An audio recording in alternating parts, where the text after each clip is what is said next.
ಅಂತ ಹಣವನ್ನು ನಾವು ಹಾಕಬೇಕು. ಜೂನ್ವರೆಗೆ ಹಾಕಿದ್ದೀವಿ. ಜುಲೈ ಆಗಸ್ಟ್ ಹಣವನ್ನು ಈಗ ಪ್ರಕ್ರಿಯೆ ಶುರುವಾಗಿದೆ. ಜೂನ್ ಹಣವನ್ನು ಹಾಕ್ತೀವಿ.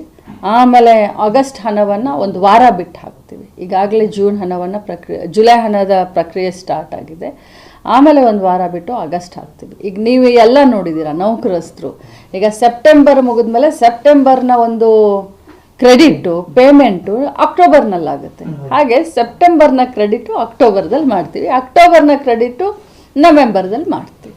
ಬಟ್ ಯಾವುದೇ ಕಾರಣಕ್ಕೂ ಈ ಯೋಜನೆಗಳು 5 ಯೋಜನೆಗಳು ಬರೀ ಗೃಹಲಕ್ಷ್ಮಿ ಅಷ್ಟೇ ಅಲ್ಲ, ಯಾವ ಕಾರಣಕ್ಕೂ ನಿಲ್ಲೋದಿಲ್ಲ. ಈಗ ಮನೆಯಲ್ಲಿ ಸ್ವಲ್ಪ ಒಂದಿಷ್ಟು ಯೋಜನೆಗಳು ಅಥವಾ ಮನೆಯಲ್ಲಿ ಸಮಸ್ಯೆಗಳಿದ್ದಾಗ ಸ್ವಲ್ಪ ಹೆಚ್ಚು ಕಡಿಮೆ ಆಗ್ತದೆ. ಆದರೆ ಈಗ ಗ್ಯಾರಂಟಿ ಯೋಜನೆ ಸ್ವಲ್ಪ ಹೆಚ್ಚು ಕಡಿಮೆ ಆಗಿದೆ.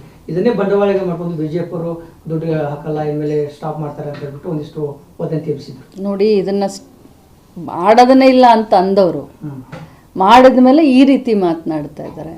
ಈ ಕಡೆ ಇದ್ರೂ ಮಾತನಾಡ್ತಾರೆ, ಈ ಕಡೆ ಇದ್ರೂ ಮಾತನಾಡ್ತಾರೆ. ನಾವು ಅದಕ್ಕೆ ತಲೆ ಕೆಡಿಸ್ಕೊಳ್ಳೋದಿಲ್ಲ. ನಮ್ಮ ಕಾಯಕ ಏನಿದೆಯೋ, ನಮ್ಮ ಕೆಲಸ ಏನಿದೆಯೋ, ಜನರಿಗೆ ಏನು ಭಾಷೆನ ಕೊಟ್ಟಿದ್ವೋ ಅದನ್ನು ನಾವು ಮಾಡ್ತೀವಿ.